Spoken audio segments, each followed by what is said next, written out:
네, 김영환입니다. 바벨론에 세미라미스 품에 안긴 아기가 있는데요.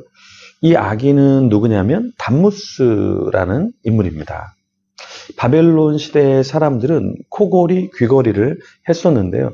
이런 것은 어떤 의미였냐면 바로 담무스 노예가 된다, 이런 징표였습니다. 그러니까 오늘날 우리가 귀걸이, 코걸이를 이렇게 하잖아요. 그게 언제부터 있었는가 보면 바벨론 시대부터 사람들이 코걸이와 귀걸이를 하고 있었다라는 거예요. 성경에서도 오늘 본문에 보면 코걸이, 귀걸이 이야기가 나옵니다. 그러니까 이런 것은 어떤 의미냐면 노예의 신분으로 살겠다, 이런 표시였죠. 이방 민족들도 코걸이, 귀걸이를 했었습니다. 성경의 사사시대에 보면 기드온이 사사로 섬길 때도 이스라엘 백성들은 미디안과 아말렉에게서 탈취물을 소유했었는데요. 그때 탈취물 중에 귀걸이가 있었습니다. 그 귀걸이가 무엇을 의미했냐면 역시 노예로 남을 때 그 상징물로 사용이 됐다라는 것이죠. 자, 그러면 오늘 본문에도 이제 코골이 이야기가 나오고 손목골이 이야기가 나오는데요. 그 의미가 무엇인지 한번 같이 살펴보겠습니다. 먼저 47절부터 51절 같이 읽어보겠습니다. 내가 그에게 묻기를 내가 네 딸이냐 한즉 이르되 밀가가 나홀에게서 낳은 부두엘의 딸이라 하기로 내가 코골이를 그 코에 꿰고 손목고리를 그 손에 끼우고 내 주인 아브라함의 하나님 여호와께서 나를 바른 길로 인도하사 나의 주인의 동생의 딸을 그의 아들을 위하여 택하게 하셨으므로 내가 머리를 숙여 그에게 경배하고 찬송하였나이다. 이제 당신들이 인자함과 진실함으로 내 주인을 대접하려거든 내게 알게 해 주시고 그렇지 아니할지라도 내게 알게 해 주셔서 내가 우로든지 좌로든지 행하게 하소서. 라반과 부두엘이 대답하여 이르되 이 일이 여호와께로 말미암았으니 우리는 가부를 말할 수 없노라. 리브가가 당신 앞에 있으니 데리고 가서 여호와의 명령대로 그를 당신의 주인의 아들의 아내가 되게 하라. 자, 아브라함의 종은 리브가에게 무엇을 주었다고 했죠? 47절에 리브가가 밀가가 나홀에게서 낳은 부두의 딸인 줄 알고 코골이를 리브가의 코에, 손목고리를 리브가의 손에 끼웠다, 이렇게 이야기했습니다. 이것은 하나의 어떠한 의미를 담고 있나요? 바로 귀족된다라는 의미를 갖고 있는 거죠. 이 사람은 이제 더 이상 다른 사람에게 속한 것이 아니라 이 사람에게 속해 있습니다. 이러한 표징으로 그렇게 코골이와 손목고리를 끼워 주었던 것이죠. 리브가는 아브라함에게 어떤 친척이었죠? 리브가는 아브라함의 동생의 딸이었습니다.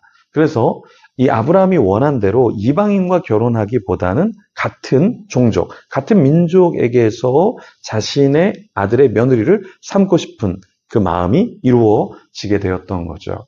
아브라함의 종은 리브가의 가족들에게 무엇을 요청했죠? 49절과 50절에 아브라함에게 좋은 소식을 주러 라반과 부두엘이 리브가를 보낼지 알려달라고 했습니다. 근데 여기서 굉장히 성숙한 게 뭐냐면 혹시 보내지 않더라도 그 결과를 자신에게 알려달라, 이렇게 이야기했습니다. 굉장히 성숙한 거죠. 나에게 보내줘.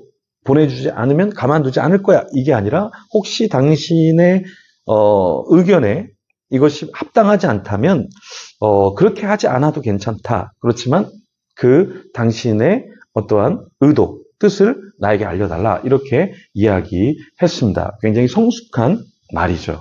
라반과 부두엘은 어떻게 대답했을까요? 리브가가 아브라함의 종 앞에 있으니 데리고 가서 이삭의 아내가 되게 하라, 이렇게 이야기했습니다. 그래서 정말 하나님의 뜻이라면 네, 좋습니다. 그리고 딸이 그렇게 하겠다 그러면 또 그렇게 하겠습니다. 이렇게 오픈해 놓았다라는 것입니다. 아브라함의 종은 라반과 부두엘의 허락을 받고 어떻게 했죠? 네, 허락을 받고 하나님께 절했습니다. 은금, 패물, 의복 꺼내어 리브가에게 다 주었단 말이에요. 사실 이게 쉬운 것 같지만, 자, 이 종이 은금과 패물, 그리고 의복을 받았잖아요. 그런데 그것을 리브가에게 준다.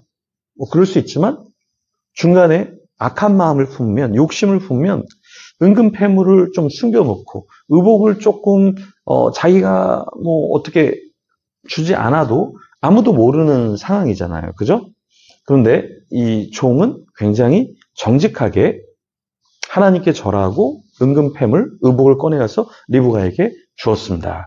우리도 마찬가지입니다. 우리도 하나님 앞에서 어떤 선물을 받잖아요. 어떤 귀한 것을 받잖아요. 그럼 하나님이 나에게 축복해 주셨으니까 하나님께 우리가 돌릴 수 있을까요? 여러분의 물질 하나님이 주셨습니까? 그래서 10의 1을 하나님께 드리고 있습니까? 감사한 어떤 제목이 있어서 감사의 헌물을 하나님께 드리고 있습니까?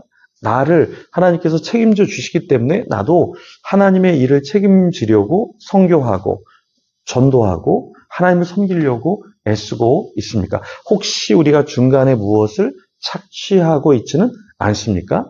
네, 그래서 이 부분을 우리가 점검하면 좋겠습니다.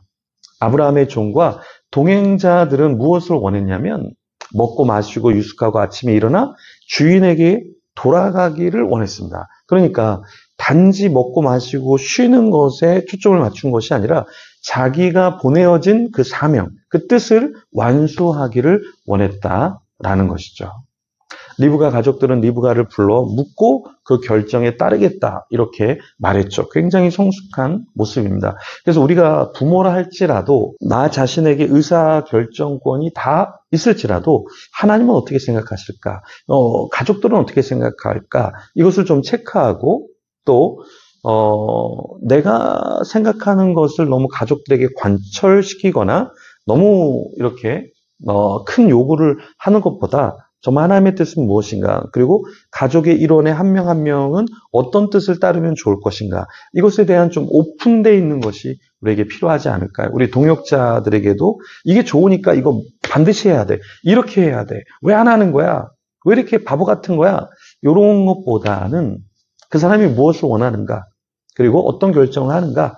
어떤 결정을 하더라도 나도 거기에 수긍하고 그 뜻을 따라주겠다. 이런 성숙한 모습을 우리가 보이면 좋겠습니다. 그래서 저도 그렇고 여러분도 그렇고 누구에게 이렇게 해야 돼, 이렇게 해야 돼, 이렇게 해야 돼.